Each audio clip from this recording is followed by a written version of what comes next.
आज का विषय जिसको हम लोग देखेंगे वह है आपको भारत में गन्ना उद्योग। ये जो गन्ना आप देख रहे हैं यानी जिसको हम लोग कहते हैं दूसरी भाषा में ईख बोलते हैं ना, ईख बोलते हैं ना। हाँ, और क्या बोलते हैं गाँव में? हाँ, कुशियार। और एक केतारी बोलते हैं, बोलते हैं ना।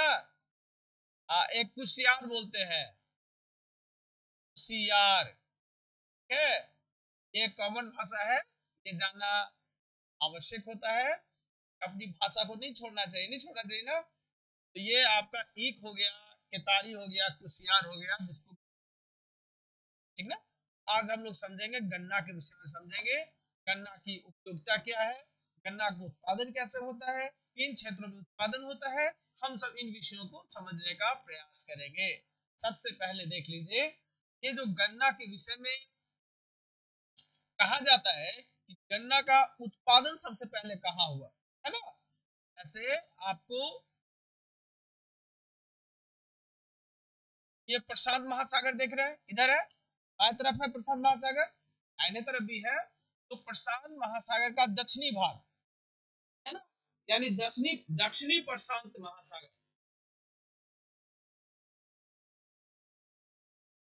दक्षिणी प्रशांत महासागर के किनारे एक आपका द्वीप है जिसको बोलते हैं न्यू गिनी। क्या बोलते हैं? New Guinea. ये जो आपका द्वीप है ना, सबसे पहले अभी तक जो ईख के उत्पादन के विषय में हमें जानकारी मिली है कि न्यू गिनी क्षेत्र में आपको ईख का उत्पादन शुरू हुआ। क्लियर है ना, ये प्राचीन स्रोत है। चेंज भी हो सकता है, जब कुछ नया इन्वेंशन होगा तो जगह चेंज भी हो सकता है, लेकिन अभी तक जो ज्ञात है वो आपका न्यू गिनी के विषय में है कि गन्ना की सबसे पहली उत्पत्ति इन्हीं क्षेत्रों में, ठीक ना। उसके बाद आपको इंडोनेशिया, फिलीपींस होते हुए आपके भारत में प्रवेश किया, यानी भारत में भी का उत्पादन हो गया। लगभग 2000 ईसा पूर्व इसकी कहानी पुरानी है, ठीक ना। यानी भारत में जो इसका अभी तक पता चला है 2000 ईसा पूर्व की पहले की घटना है। इस समय आपको भारत में ईख का अस्तित्व आपको देखने को मिलता है, जिसको हम लोग केतारी बोलते हैं, जिसको हम लोग कुशियार बोलते हैं, या ईख बोलते हैं, गन्ना बोलते हैं, ठीक ना। यानी आपको भारत में भी ईख आ गया है ना, दूसरे देशों से भारत में ईख कर गया, ठीक है, ठीक है।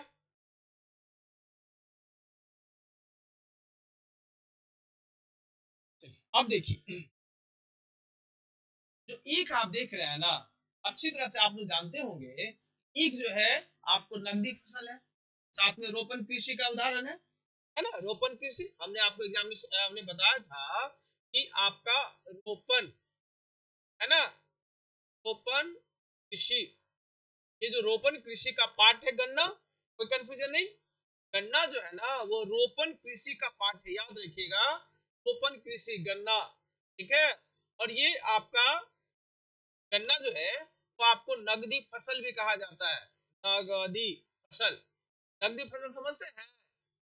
नगदी, नगद मीन्स कैश। जब ईख को काटते हैं ना खेत से, खेत से काटने के बाद सीधे उसको कंपनी या फैक्ट्री में भेज देते हैं, है ना। जब किसान आपको गन्ना लेकर फैक्ट्री में जाता है तो फैक्ट्री में गन्ना दिया और उसको नगद मिल जाता है, रुपया, है ना। किसान को कुछ नहीं करना होता है ना। ईख को काटा, उसको लादा, या कंपनी फैक्ट्री उसको लाद के लेके चली गई, खेत में ही किसान को पैसा मिल जाता है। इसलिए आपको इसको कहते हैं नगदी फसल। क्लियर? ठीक है।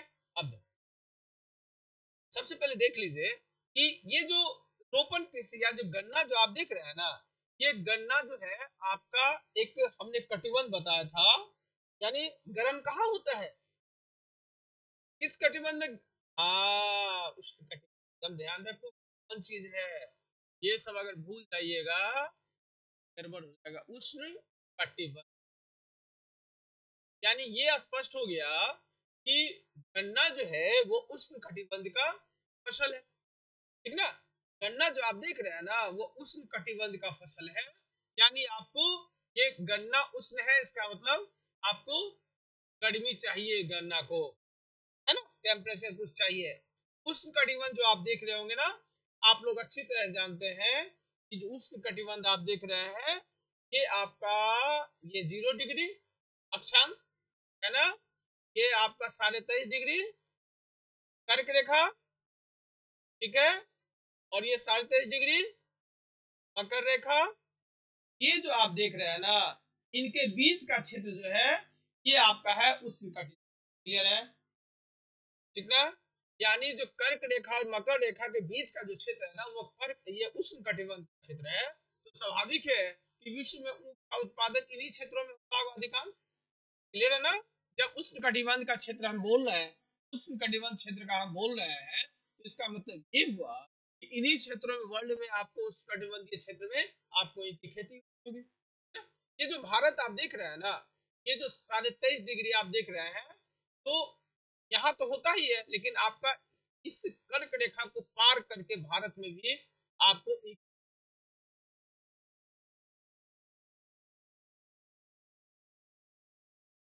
कैसे, ये तो चला गया शीतोष्ण का क्षेत्र। 23.5 डिग्री जैसे ही पार करेंगे तो हो जाएगा उष्णकटिबंध, हो जाएगा ना, शीतोष्ण हो जाएगा ना। इसी बात कर लेते, मिट्टी अच्छा तो है ही। ये जो 23.5 डिग्री आप देख रहे हैं है ना, हम पार करके चले गए किसमें, शीतोष्ण कटिबंध में। यानी उस कटिबंध से पार करके चले गए शीतोष्ण कटिबंध में, यानी ऊपर जो जाएंगे ना, कर्क रेखा से ऊपर जाएंगे तो ये हो जाएगा शीतोष्ण कटिबंध, ठीक ना। लेकिन जो भारतीय क्षेत्र देख रहे हैं ना, जो भारत का क्षेत्र आप देख रहे हैं, उत्तर में कौन सा पर्वत है, हिमालय पर्वत है ना उत्तर में। अरे भारत के उत्तर में हिमालय पर्वत है ना, बोलो ना रे, अरे कोई बोलो ना, कोई नहीं बोल रहा है। हेलो, हेलो, भारत के उत्तर में,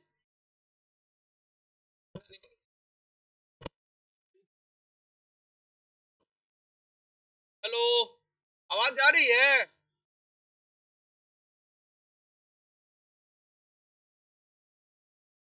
ये जो आप देख रहे हैं ना, इसके उत्तर में हिमालय पर्वत है, ठीक ना। तो आपको क्या होता है कि आपका जो गर्मी जो होता है ना, वो आपको रह जाता है इधर ही, ठीक है। ऊंची पर्वत है, ऊंची पर्वत के कारण आपको गड़बड़ हो जाती है।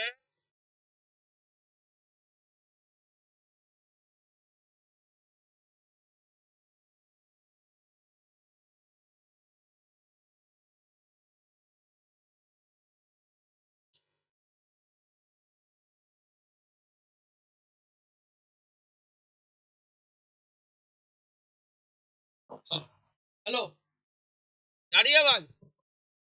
हाँ चलो, ये जो उत्तर का जो देख रहे हैं ना, हिमालय पर्वत हो गया, और यहाँ पर आप देख रहे हैं राजस्थान है, पश्चिम।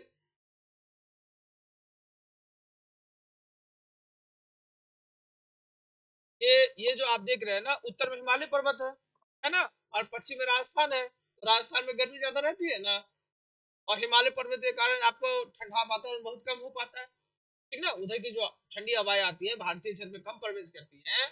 ये जो क्षेत्र है ना, ये भी आपका वातावरण जो है उष्ण ही हो जाता है, ठीक है। इसका दो रीजन है, एक तो हिमालय पर्वत हो गया, राजस्थान आपका मरुस्थल क्षेत्र है, मरुस्थल क्षेत्र आपको गर्म होगा ही, है ना। तो ये वातावरण भी आपका जो है तो शीतोष्ण कटिबंध का क्षेत्र, लेकिन आपका ये जो क्षेत्र है ना, ये भी आपका उष्ण कटिबंध क्षेत्र है, ठीक ना। यानी आपको भारत में कर्क रेखा के ऊपर भी आपको ज्यादा ईख देखने को मिलता है, ठीक ना। यानी आपको सबसे पहले तो टेम्परेचर आपका उष्ण टेम्परेचर यानी ज्यादा चाहिए। तो यानी कहने का मतलब है कि उष्ण कटिबंध ये आवश्यक है ना। यानी उष्ण कटिबंध का क्षेत्र है पहला, ठीक है। यानी टेम्परेचर ठीक ठाक चाहिए, है ना। तो मोटा मोटी हम लोग चलते हैं इसको लेकर, आपका है ना, याद रहेगा, थोड़ा इधर उधर होता है कोई दिक्कत नहीं है। यानी 25 डिग्री सेल्सियस से 35 डिग्री सेल्सियस, ठीक ना। और ये जो टेम्परेचर अगर कम होगा, ध्यान दीजिए, अगर टेम्परेचर कम हो जाएगा या ज्यादा हो जाएगा, है ना, टेम्परेचर कम हो जाएगा या ज्यादा होगा तो क्या असर पड़ेगा। हाँ, हाँ, इसमें क्या होता है, फसल तो होता है, लेकिन जो ईख आप देख रहे हैं ना, है ना, ईख में रस होता है, पता है ना रस, रस जो होता है वो आपका सुक्रोज होता है ना। जो हम लोग ईख को खाते हैं, उसमें से मिठास निकलता है ना। तो जो मिठास निकलता है आपका, ये अगर कम और ज्यादा गर्मी होगी ना, ये रस जो है ना इसमें कम हो जाएगा। ठीक है, रस रहेगा, कम हो जाएगा, सूख जाएगा। तो स्वाभाविक है ना, अगर सूख जाएगा, रस कम निकलेगा, तो चीनी कम बनेगा। चीनी बनता है एक से, तो चीनी ठंडा में भी ठीक ना। अधिक गर्मी होगी तो ठंडा में भी, दोनों परिस्थिति में आपका इसका रस जो है ना वो कम हो जाएगा, दोनों परिस्थिति में। ठीक ना, सिकुड़ जाएगा। ठंडा में तो सिकुड़ जाता है ना, ठंडा में सिकुड़ जाता है ना। और गर्मी अधिक होगी तो रस आपका कम होगा, तो सुक्रोज की मात्रा कम होगी, तो आपका इसमें चीनी जो है ना, चीनी का उत्पादन आपको क्लियर है। इसलिए ये जरूरी है, टेम्परेचर आवश्यक है। साथ में आपने देखा था इस बात को कि इसके लिए वर्षा, कोई भी फसल के लिए, जितने भी फसल है भारत में, जितने भी फसल होते हैं, उसके लिए वर्षा का होना आवश्यक है।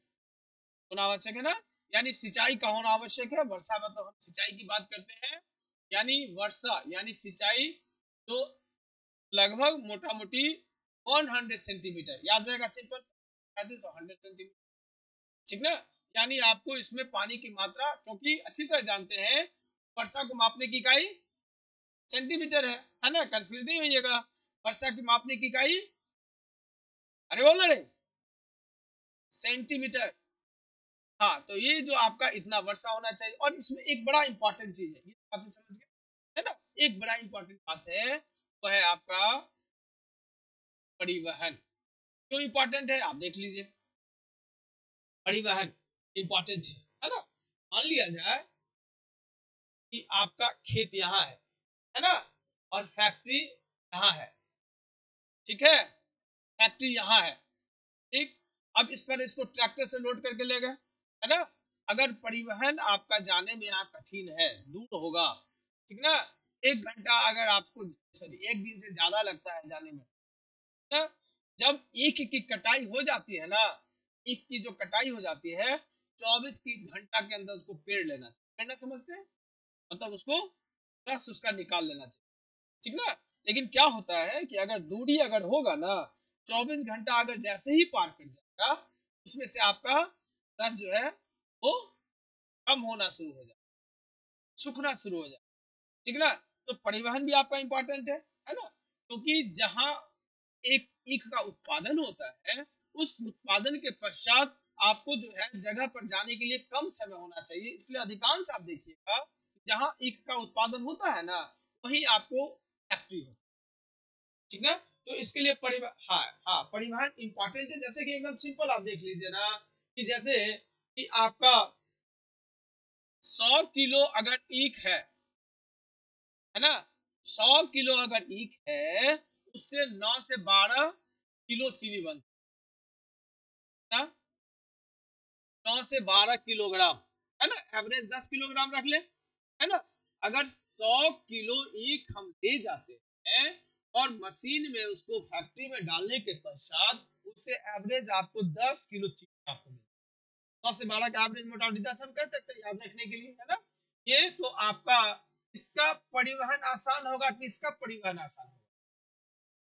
परिवहन इसका कठिन है ना। हाँ, चीनी कम हो गया, 9-10 किलो तो आपने उठा लोगे, नहीं उठा लोगे, और 100 किलो लेगा। ट्रैक्टर चाहिए, गाड़ी चाहिए। तो आपका ये जो आप देख रहे हैं ना, तो परिवहन इसके लिए, ईख को एक जगह से दूसरी जगह ले जाने के लिए परिवहन आपका आसान होना चाहिए। अगर परिवहन आसान नहीं होगा तो परेशानी होगी। ठीक ना। तो इसकी मोटा मोटी आपको भौगोलिक दशा है, और उसमें स्वाभाविक है कि आप लोग कोई भी एग्रीकल्चर का काम करें, उसमें आपको मिट्टी की आवश्यकता होती है ना, मिट्टी की आवश्यकता होती है। तो मिट्टी तो आपका जो इसके लिए जो आवश्यक है ना, वो आपका दोमट मिट्टी आवश्यक है ना। ऐसा नहीं है कि सिर्फ दोमट मिट्टी में ही होगा, है ना।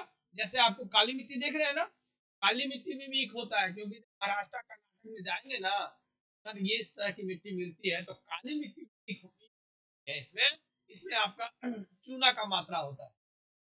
ठीक है, चूना का मात्रा होता है ना, चूना जो होता है ना, वो ईख के लिए आवश्यक होता है यार। दिक्कत नहीं, चले आगे। यानी ईख की हम लोगों ने आपको भौगोलिक दशा को देख लिया कि ईख की भौगोलिक दशा क्या है। ठीक है, और हमने देखा कि आपका उष्णकटिबंधीय क्षेत्र में पाया जाता है, ये भी देख लिए। ठीक है, अब आगे देखिए। अब हम लोग देखेंगे कि ईख के लिए, ईख जो है वो आपका किस प्रकार हमारे लिए महत्व, ईख से हम लोग करते क्या क्या, ठीक ना, ये तो इंपॉर्टेंट है। अगर ईख का उत्पादन आप करते हैं, ईख हमारे लिए महत्वपूर्ण कैसे है इसको देखिए। ये जो ईख आप देख रहे हैं ना, ये हमारे लिए महत्वपूर्ण है क्योंकि आपका ईख से सबसे महत्वपूर्ण चीज क्या बनता है, चीनी। यानी चीनी, हाँ चीनी, चीनी उद्योग का,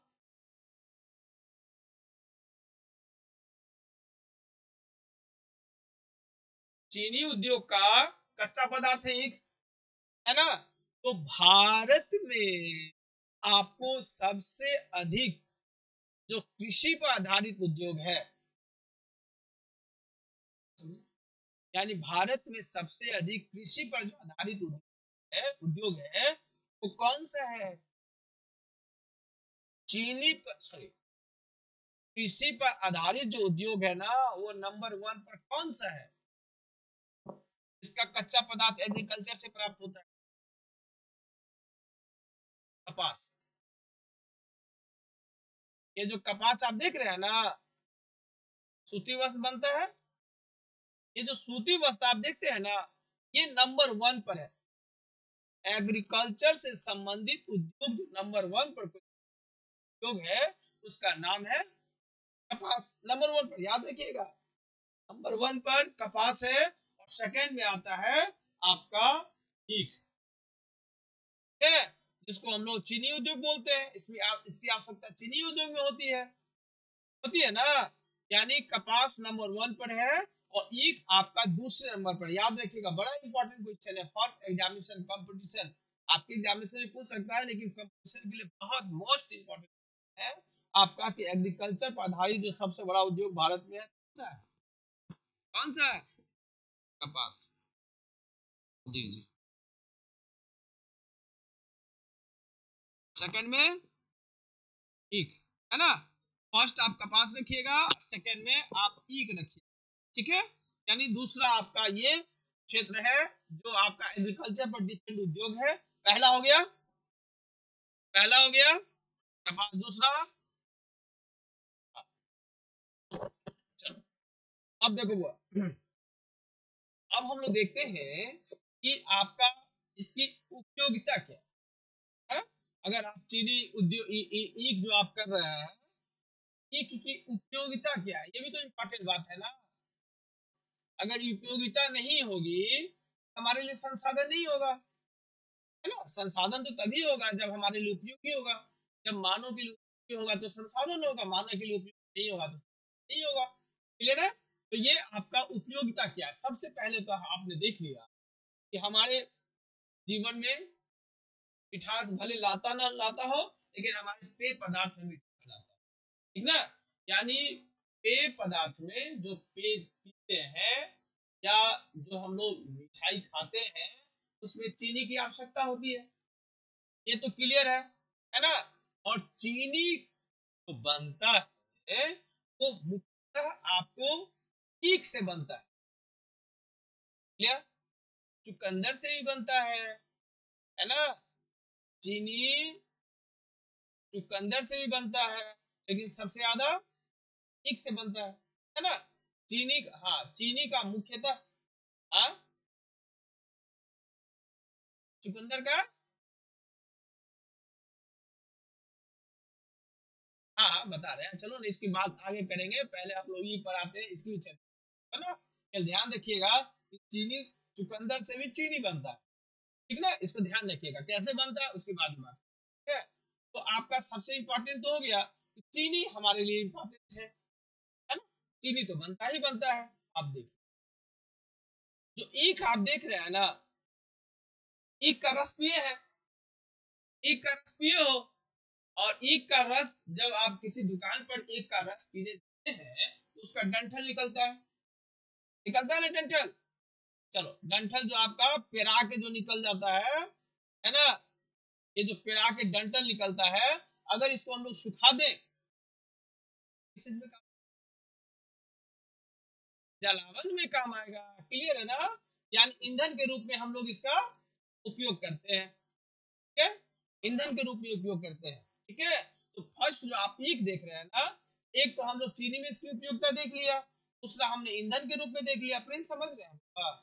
है ना? यानी आपका ये चीनी हो गया, इंपॉर्टेंट है, बहुत इंपॉर्टेंट है, क्योंकि सेकंड आपका एग्रीकल्चर पर आधारित उद्योग है। ठीक ना, इसलिए इंपॉर्टेंट है। और हमने देखा कि ईंधन के रूप में इसका प्रयोग। क्लियर है ना? और इसकी जो लुगदी होती है ना, जो बीच का जो पार्ट होता है ना, उसको केमिकल के माध्यम से रिएक्शन कराकर आपको उसका कागज भी बनता है। क्लियर? कागज, कागज जिसमें हम लोग लिखते हैं ना, उसका कागज का कच्चा पदार्थ ईख भी होता है ना? यानी आपको कागज भी बनता है। क्लियर है? यानी सबसे पहले हमने देखा चीनी, दूसरा हमने देखा ईंधन, तीसरा क्या देखा? कागज। एक नाम सुन, रम का, रम जानते हो रे? दिलसाद, ओ दिलसाद, चलो, ये शराब का एक पार्ट होता है ना? लोग ठंडा में ज्यादा पीते हैं इसको। ठीक ना? ये जो रम, हाँ रम जो है ना, हाँ रम जो है ना, वो भी आपको केमिकल रिएक्शन के माध्यम से, ईख के माध्यम, ठीक ना, यानी रम की भी उपयोगिता इसमें बन जाती है ना? खासकर विदेशों में इसकी बहुत डिमांड है। अरे इंडिया में बहुत डिमांड है, बिहार में बंद हो गया है ना, लेकिन बहुत यहाँ भी लोग। चलिए, यानी रम हो गया, कोई दिक्कत नहीं, यानी एक अल्कोहल पदार्थ। ठीक ना? और बड़ा इंपॉर्टेंट है अल्कोहल पदार्थ, जिससे आपको नशा आता है। ठीक, एक आपका उसी ईख से बनता है इथेनॉल। क्या बनता है? इथेनॉल, जो रस होता है ना, उसी से किण्वन प्रक्रिया कराकर आपको बनाया जाता है इथेनॉल। क्या बनाया जाता है? इथेनॉल। इथेनॉल जो होता है ना, तो आपको पेट्रोल में मिलाया जाता है। तो पेट्रोल देख रहे हैं ना, पेट्रोल पीते हो ना जी? पीते हो रे राजा? राजा पीते? इथेनॉल जो है ना, उसको पेट्रोल में मिलाया जाता है। तो पेट्रोल, सीधे जानते हैं कि पेट्रोल हमारे देश में कम है ना, इसको इसकी मात्रा बढ़ा देने से पेट्रोल की मात्रा बढ़ जाती है ना, और वो काम करता है। ठीक है, यानी परिवहन में इसका इथेनॉल का काम आता है। जो किससे बनता है? ईख से बनता है ना? ये जो इथेनॉल जो आप देख रहे हैं ना, ईख से बनता है। तो पेट्रोल में मिला देते हैं, तो पेट्रोल की मात्रा बढ़ जाती है और हमें गाड़ी चलाने में परेशानी होती है ना?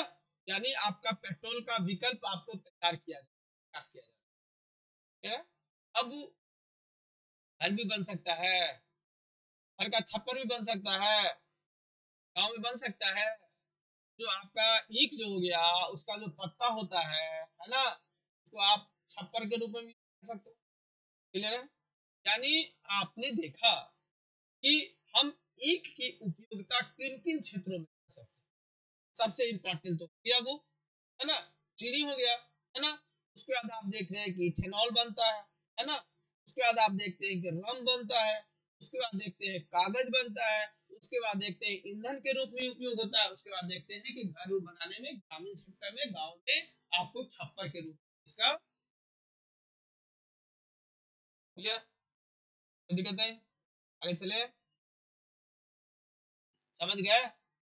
इतनी बातें समझे? ईमानदारी से समझो, ईमानदारी से समझो, पढ़ो, नहीं आता है पूछो।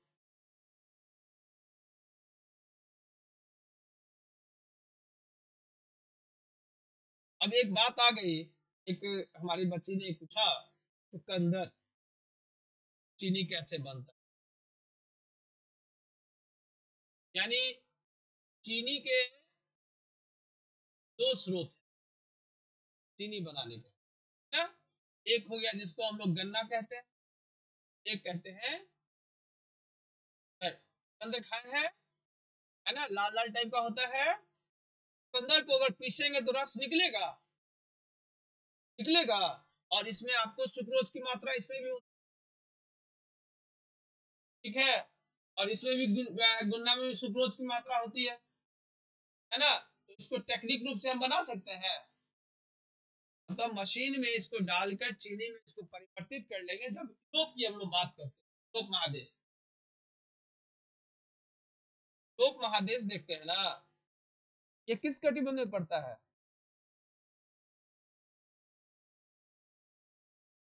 यूरोप महादेश जो है किस कटिबंध में पड़ता है? तो कटिबंध में है, शीत कटिबंध, शीतोष्ण कटिबंध, ज्यादा शीतोष्ण कटिबंध। यानी दोनों कटिबंध,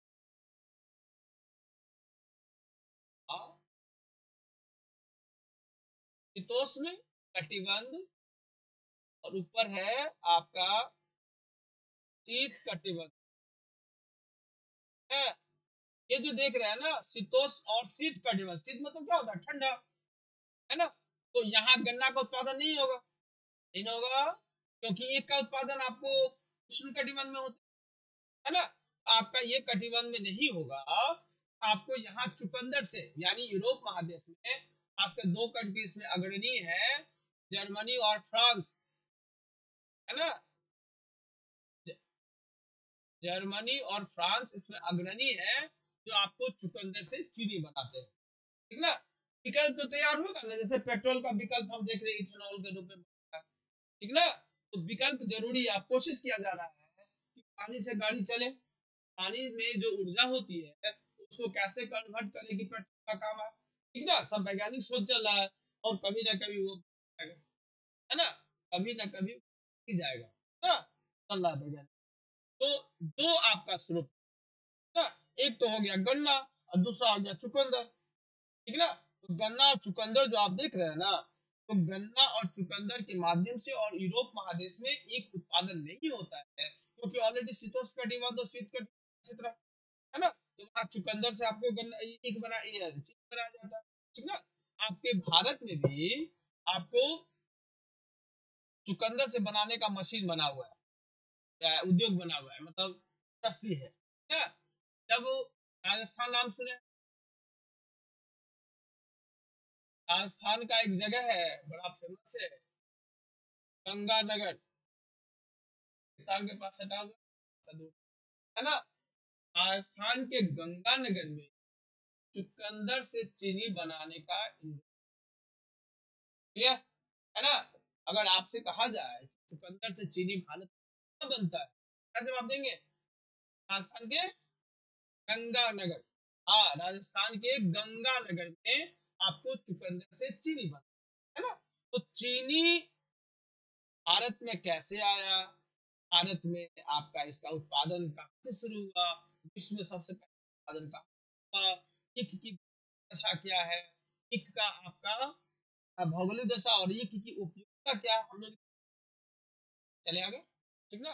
हमने देखा ना 100 किलो में कितनी चीनी तैयार होता है, 10 किलो, मोटामोटी 9 से 12, 10 के, हाँ हाँ ठीक है, 9 से 12 याद रखो, मोटामोटी नहीं याद रहेगा, 10 याद रहेगा। चले आगे।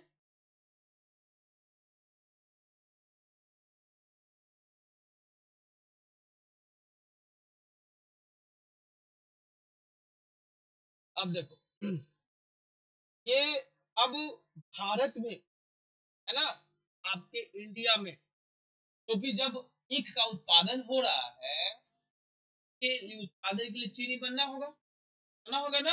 आप देखिए सबसे पहले जो फैक्ट्री विश्व में चीनी की बनाने की बनी, तो आपको अमेरिका में बनी, कहाँ बनी? अमेरिका में, है ना। हाँ, 1535 ईस्वी में, बहुत पहले, देख रहे हो ना, बहुत पुराना हो गया, है ना। यानी अमेरिका में सबसे पहले आपको चीनी का फैक्ट्री बनाया गया, क्लियर कॉन्सेप्ट, ठीक ना, है ना। सबसे पहले चीनी कहाँ बना? अमेरिका में। अब भारत की बात कर ले, अब भारत की बात कर ले, है ना, याद रखिएगा, इसके लिए हमारा भारत, आपको हमारा बिहार धनी, ठीक ना। आपको हमारे बिहार में आपका बेतिया जगह है, याद रखिएगा, बेतिया नाम सुने हैं? बेतिया, है ना, हाँ मोतिहारी में है। तो बेतिया जो जगह आप देख रहे हैं ना, सबसे पहले चीनी उद्योग अपना यहाँ, ठीक ना। यानी आपको चीनी उद्योग की जो सबसे पहले स्थापना हुई, चीनी उद्योग की, भारत में बेतिया में, और बेतिया किस राज्य में है? बिहार में राज्य है, मतलब ये बिहार में, है ना। ये आपका चीनी उद्योग आपको स्थापित किया था आपको डच लोगों ने, किसने, याद रखिएगा, किसने, डच लोगों ने, डच कहाँ के रहने वाले थे, डच कहाँ के रहने, हाँ वेरी गुड, हॉलैंड के।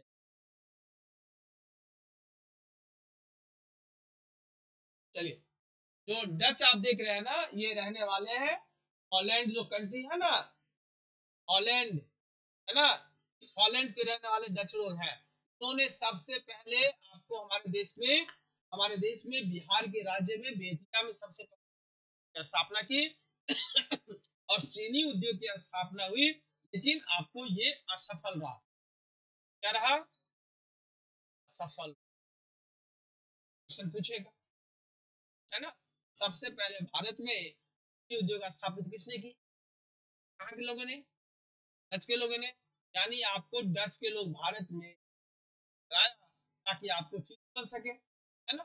असफल हो गया, कोई मतलब नहीं है। क्वेश्चन रहेगा सबसे पहले चीनी स्थापित, कोई दिक्कत नहीं, है ना। क्वेश्चन रहेगा सबसे पहले सफल, सबसे पहले सफल चीनी स्थापित हुआ, है ना। आप लोग आंसर अभी तक जान रहे हैं बेतिया, लेकिन उसमें सफल चीनी आंसर कुछ चेंज होना, है ना, क्योंकि हम तो यहाँ देख रहे हैं यार सफल हो गया, लगा तो सबसे पहले, है ना, सबसे पहले तो लगा, लेकिन असफल हो गया। तो असफलता की बात हम लोग करते हैं, आपको संजोग से हमारा बिहार ही इसमें ना, बिहार का एक जगह है मढ़ौरा, क्या है? मढ़ौरा, छपरा में पड़ता है, छपरा में पड़ता है मढ़ौरा। वहां आपको चीनी उद्योग की सफल इंडस्ट्री स्थापना में भारत में पहली बार मढ़ौरा है। ये कहाँ है? छपरा में। जो वर्तमान में छपरा है ना, छपरा में है मढ़ौरा। और यहाँ आपको अंग्रेजों ने स्थापित किया 1902-3 के आसपास, है ना, वो जाना जरूरी है कि अंग्रेजों ने, और इसको इसको बेतिया में डच ने, हॉलैंड के रहने वाले व्यक्ति को डच कहते हैं, है ना। ये आपको जो भारत में जो सफल उद्योग, यानी ये सफल चीनी उद्योग हो गया, जो सफल चीनी उद्योग था, ये आपको मढ़ौरा में अंग्रेजों के द्वारा स्थापित। क्लियर? क्लियर? ठीक है, चलिए आगे चले। अब इतनी बातें तो आप लोग समझ गए, है ना। तो अब हम लोग समझते हैं, ठीक है, समझ गए लड़की, वेरी गुड। अब हम लोग देखते हैं क्या हुआ, कुछ नहीं हुआ। देखो, अब हम लोग समझ देखते हैं कि आपका हमारे भारत में चीनी का उत्पादन तो देखना पड़ेगा, ईख का उत्पादन तो देखना पड़ेगा, है ना। दोनों तो अलग चीज हो गया, चीनी उत्पादन और ईख उत्पादन अलग चीज हो गया ना, हो गया ना अलग चीज। यानी चीनी का उत्पादन और ईख का उत्पादन दोनों अलग चीज, ठीक है। तो अब हम लोग देखते हैं कि आपके भारत में चीनी का उत्पादन, ईख का उत्पादन कहाँ कहाँ होता है। ये कौन सा दिशा है? ए लड़की साहब, ए,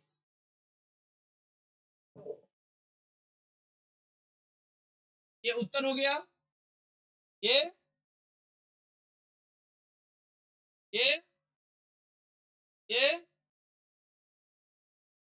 तो ये जो है ना, आपका जो ईख का उत्पादन क्षेत्र है, आपको दोआब क्षेत्र में ज्यादा होता है। दोआब मतलब तो नदियों, समझ गए बच्चा प्लीज। तो आप किसको कहते हैं? इस दोआब किसे कहते हैं? भूमि को, दो नदी के बीच की भूमि को दोआब कहते हैं ना। यानी आपको,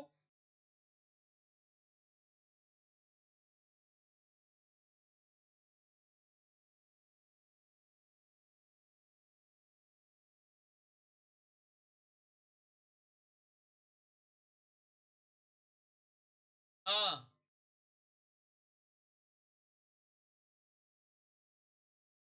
कम महसूस हुआ। हाँ चलो।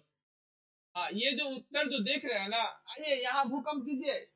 अब पढ़ाई में भूकंप कीजिए, पढ़ाई में भूकंप नहीं, पढ़ाई। ये जो उत्तर आप देख रहे हैं ना, हाँ पढ़ाई भूकंप देगा, जिंदगी में भूकंप लाएगा। अच्छा से पढ़ोगे तो भूकंप अच्छा लाएगा, नहीं तो तबाही ला देगा तुमको। देखो ये दो आप यानी,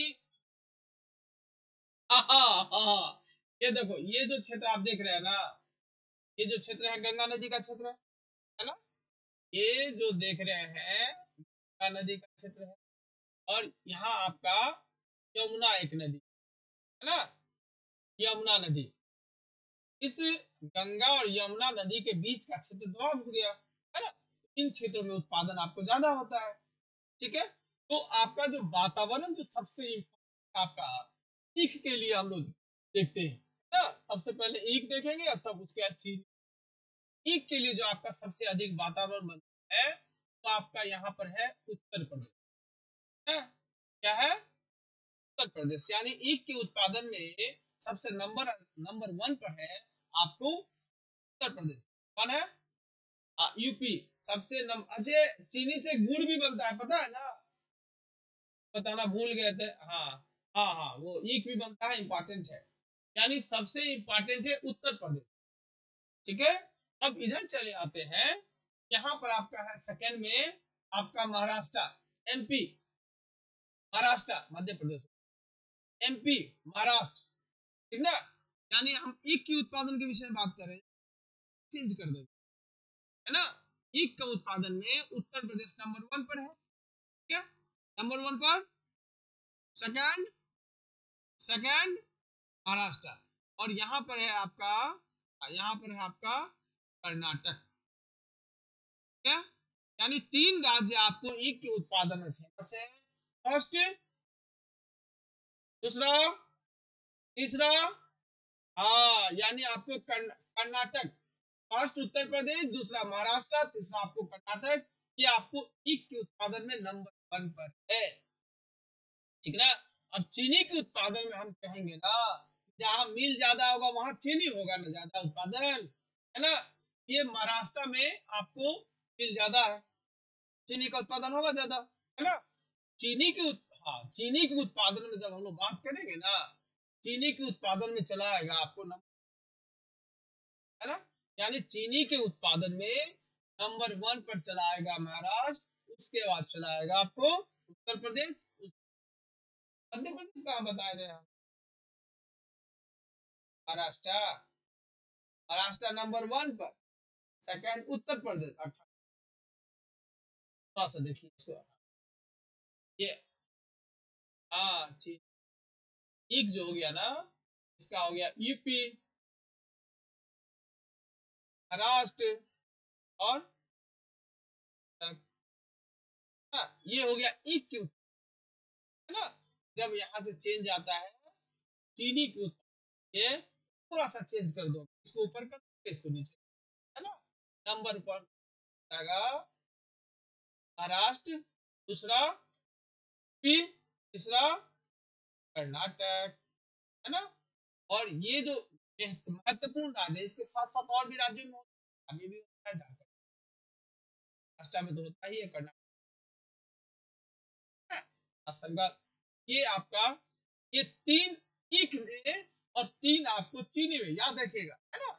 अगर जैसे कि ये हो जाता है कि ईख का उत्पादन अगर आपको उत्तर प्रदेश में होता है तो चीनी भी वहीं उत्पादन जाता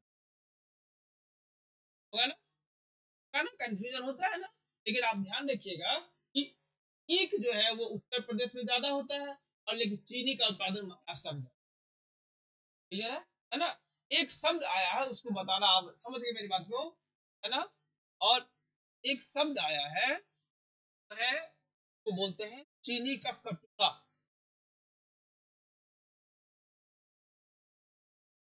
विश्व में कौन ऐसा देश है जिसको चीनी का कटोरा कहते हैं? कटोरा समझते हैं? कटोरा में क्या खाए हो? दूध भात बच्चा में मिलता था ना, हाँ कटोरा में मिलता था ना, अभी भी दाल मिलता होगा कटोरा में, मिलता नहीं रे। हाँ खाना अभी, वेरी गुड। ये जो कटोरा देख रहे हैं ना, है ना, इसमें दाल मिलता है, दूध भात मिलता है बच्चों को। ये जो आप देख रहे हैं ना, चीनी का कटोरा,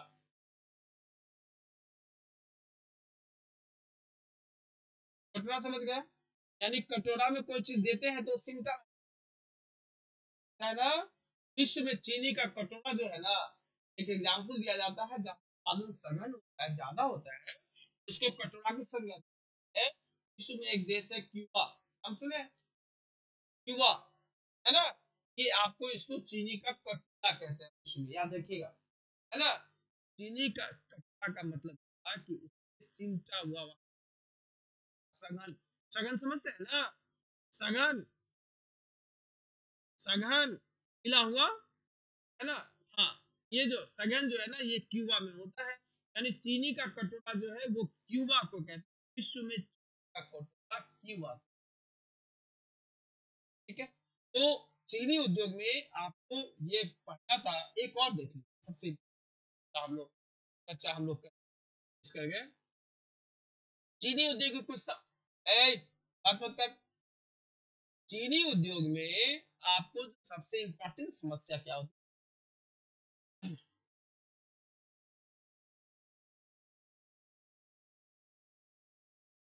चीनी उद्योग जो है ना, आपका मौसमी फसल है ना। जब आपका इक्का उत्पादन नहीं होगा,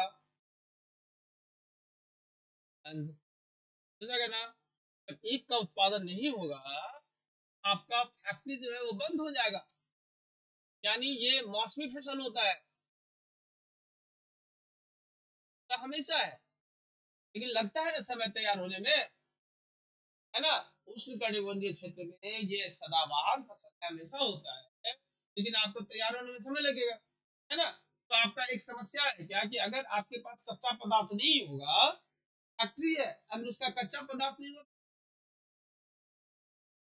हाँ, है ना, तो आपका ये समस्या बनी रहती है। उससे सबसे इंपॉर्टेंट हमने बताया था परिवहन के विषय में, ये बड़ा इंपॉर्टेंट। अगर परिवहन आपका ठीक ठाक नहीं है ना, अगर आपका सूखा हुआ वातावरण है, आर्द्र नहीं है, उसमें वातावरण में पानी की मात्रा नहीं, आर्द्रता नहीं, आर्द्रता समझते हैं ना, आर्द्रता, जलवाष्प की मात्रा, है ना। अगर इस परिवहन, सबसे पहले परिवहन देख लीजिए, परिवहन नजदीक होना जरूरी है ना, जहां उत्पादन हो रहा है उसके आसपास आपका उद्योग होना जरूरी है। ये अगर दूर हो गया तो समस्या आती है। एक आपका पानी में जलवाष्प में, पर्यावरण में आर्द्रता की कमी होगी ना, के लिए आपको खतरनाक होता है, क्योंकि उसका रस शुद्ध है ना। तो आर्द्रता होना चाहिए। इसलिए आपका दक्षिण भारत में जो है ना, तो आपका दक्षिण भारत आप देख रहे हैं ना, वहाँ आर्द्रता ज्यादा, हमने कहा था ना, अंडा के उत्पादन के लिए आर्द्रता बहुत जरूरी। हमारे बिहार में उतनी आर्द्रता नहीं मिलती है तो अंडा,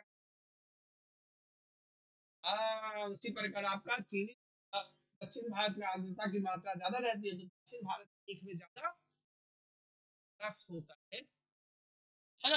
उत्तर भारत में कम होता है, दक्षिण भारत में ज्यादा रस होता है, ठीक है, क्योंकि उसमें एक आपका इसमें चीनी कैसा होता है, काला काला, हाँ। सफेद आप चीनी आप देख रहे हैं ना, इसको सफेद करने के लिए उसको एक केमिकल मिलाकर उसको साफ किया जाता है, उसको सल्फर, क्या बोलते हैं, सल्फर। ये जो सल्फर आप देख रहे हैं, इस सल्फर के माध्यम से आपको चीनी को सफेद किया जाता है। राइट, आप देखते हैं ना, जैसे कि आप देखते हैं ना, गुड़ जो होता है वो सफेद होता है ना, काला टाइप का होता है ना, मटमैला टाइप का होता है ना, साफ नहीं होता, व्हाइट नहीं होता है, क्योंकि बनता तो उसी से, चीनी भी उसी से बनता है, गुड़ भी उसी से बनता है, तो गुड़ आपका हो जाता है मटमैला टाइप का, काला टाइप का, है ना। लेकिन आपको ये जो है वो सफेद, सफेद करने के लिए क्या,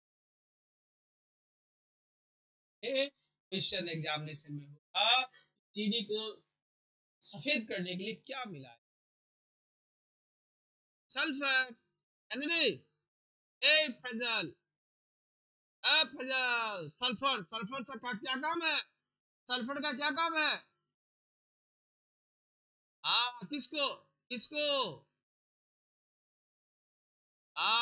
चीनी को साफ करना, इसकी हमारे भारत में तो कमी है। अगर सफेद की आदत लग गई है तो काला चीनी खाओगे, है?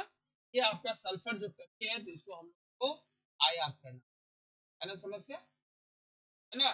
चलिए, तो ये आप देख रहे हैं कि चीनी उद्योग में ये प्रॉब्लम है, लेकिन बात नहीं है। हम लोग चीनी का पालन करते हैं, चीनी का खपत, है ना। कहीं भी जाएंगे तो चीनी आपका उपयोग होता है ना, चाय में चीनी की आवश्यकता होती है, और कोई गेस्ट आते हैं उनको चीनी चाय देते ही हैं, आप लोग देते हो ना फिर, है ना। वाह वाह, लगता है हम आएंगे तो कॉफी पिलाओगी तू, है ना रे। अरे भाई, धन्यवाद धन्यवाद। चलिए, आज हम लोगों ने गन्ना उत्पादन देख लिया है, नंबर 1 पर विश्व में ब्राजील है, याद रखिए, इसको देख लीजिए। ब्राजील कंट्री देख रहे हैं ना, ब्राजील नंबर 1 है, इसको देख लीजिए। और विश्व में चीनी का कटोरा किस देश को कहते हैं? विश्व में चीनी का कटोरा किस देश को कहते हैं?